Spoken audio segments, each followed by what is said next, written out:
আমার চ্যানেলে তোমাদের সকলকে স্বাগত। আজ আমরা মাধ্যমিক 2026 ভূগোলের প্রশ্নপত্র নিয়ে আলোচনা করব। দেখো, প্রথম প্রশ্ন, বহির্জাত শক্তির মূল উৎস হচ্ছে সৌরশক্তি।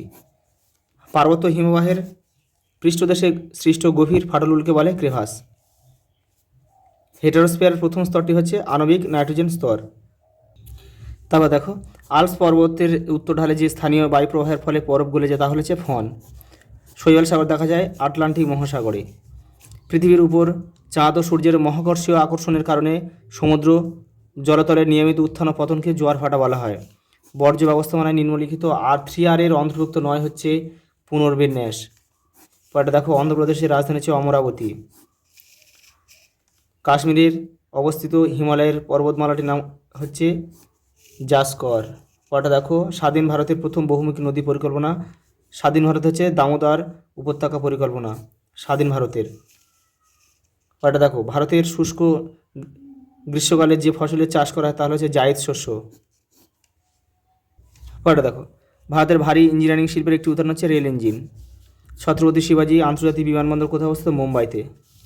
পরটা দেখো, উপগ্রহ চিত্রে গভীর অরণ্য যে রঙের সাহায্যে দেখানো সেটা হচ্ছে গাঢ় লাল। পরটা দেখো,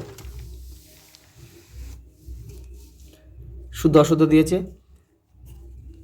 বিজ্ঞানী ব্যাকনল তির্যক বালিয়াড়িকে বারখার নামকরণ করেছিলেন, এটা শুদ্ধ। মেসোস্ফিয়ার স্তরে উষ্ণতার বৃদ্ধি উচ্চতা বৃদ্ধির সাথে হয়, এটা হচ্ছে অশুদ্ধ। জেড বায়ু জিওট্রপিক বায়ুর একটি উদাহরণ, শুদ্ধ। পৃথিবীর সাপেক্ষে সূর্য ও চন্দ্রের সমকৌণিক অবস্থানকে সিজিকি বলে, এটাও শুদ্ধ।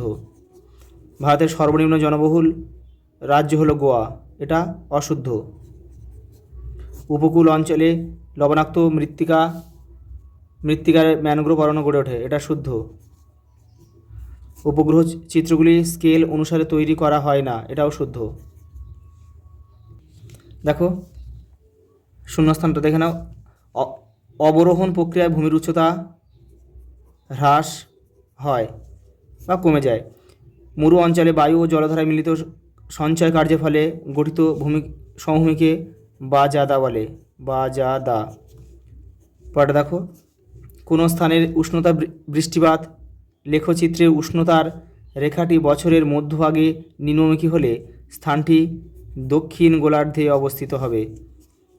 কোন জোয়ার মুখ্য জোয়ারের প্রতিবাদ স্থানের একই সময়ে তৈরি হয়, এটা হবে গৌণ জোয়ার। শীততাপ নিয়ন্ত্রিত যন্ত্র বায়ুমণ্ডলে কোন গ্যাস নির্গত করে? CFC, chlorofluorocarbon. আরাবল্লী পর্বতের পশ্চিমে অবস্থিত তৃণভূমিকে স্টেপ বলে। স্টেপ বা থালি লিখতে পারো তোমরা। জৈব বর্জ্য পদার্থগুলি জীবাণুর দ্বারা বিয়োজন পদ্ধতিকে বলে বিয়োজন।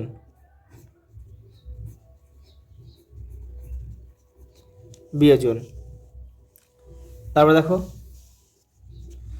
নদীর জলপ্রবাহ মাপার এককের নাম হচ্ছে কিউসেক বা কিউমেক লিখলেও হবে। সম্পৃক্ত বায়ুর আপেক্ষিক আর্দ্রতা কত শতাংশ? 100%। তারপর দেখো,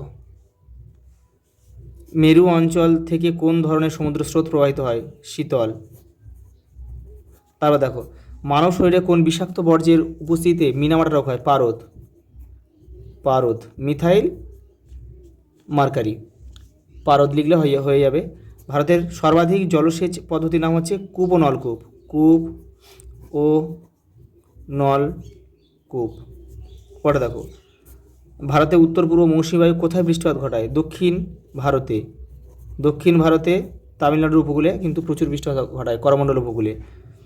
ইন্টারনেট ব্যবহারের দিক থেকে বিশ্বে ভারতের স্থান হচ্ছে দ্বিতীয়। ভূবৈচিত্র্যসূচক মানচিত্রে কোন রেখার সাহায্যে ভূমির উচ্চতা দেখানো হয়? সমোন্নতি রেখা। দেখো, ডান দিক বাঁ দিক দিয়েছে। দেখো, ছোটনাগপুর পরেশনাথ পাহাড়। তারপর দেখো, অসমে বরদই ছিলা 2.4.2। হিমালয় হচ্ছে পাইন 2.4.3। আর চিকমাগালুর কফি গবেষণাগার 2.4.4।